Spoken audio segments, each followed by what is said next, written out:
Hello YouTube, this is Frank from Architectural Aesthetics, and today in this video I am bringing you guys a sample presentation doing an analysis on the Rietveld-Schroder house. And the ambition of this project is to discuss the house's transformability. From my research, I found out that the architect Rietveld was traditionally trained as a furniture maker and only later became a self-taught architect. And this finding propelled me to look for correlations between the house's design and traditional furnitures. And I came to this conclusion that there are 4 rudimentary behaviors that may cause a piece of furniture to change spatially. So if you could look at this illustration over here, the first behavior is the sliding of a volume, such as the drawers we use on a daily basis. And the second behavior is the sliding of a plane, such as the sliding doors and sliding windows that are typically used as spatial dividers. And the third behavior is the rotation of a volume along an axis or a pivot point, such as a Murphy bed that can be fit into a closet when it's not being used at nighttime. And the last behavior I found out is the sliding of a plane along an axis, such as the doors we use on a daily basis. One interesting thing I found out about the Schroder house is that the architect only utilized one of the 4 behaviors to provide the occupants on the second floor with transformability.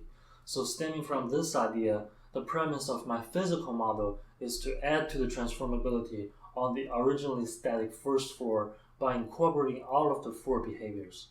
Now let's go to my physical model. As you can see, I'm using colored threads to represent the partitioning walls on the second floor because I do not think of them as very effective spatial dividers. Now let's move on to the first floor. So right now this is the original state of the first floor.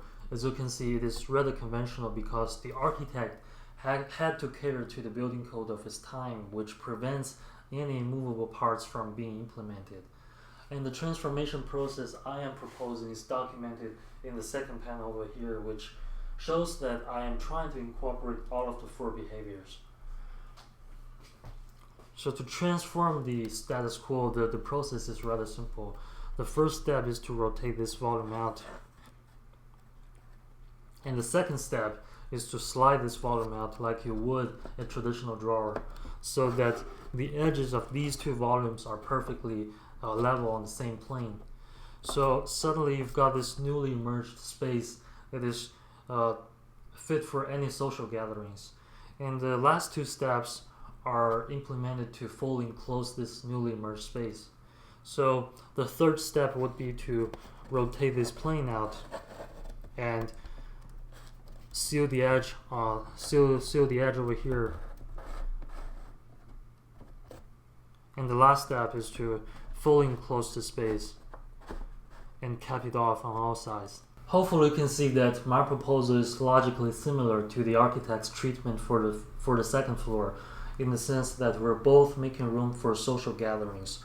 But I would argue that my proposal is different from his in the sense that my proposal is not a either-or situation, meaning you do not have to sacrifice your privacy for social gatherings.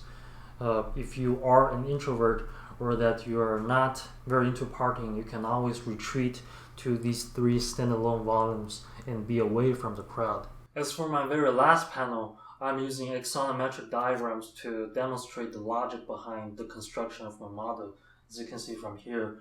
And on top of that, I am also including a very simple rendering to show you that indeed my method of transformation allows solitary behaviors and social behaviors to transpire simultaneously. Alright guys, I hope you found this video informative. I'll be uploading my graphic and model making process later, and I'll see all of you in the next video. Bye bye.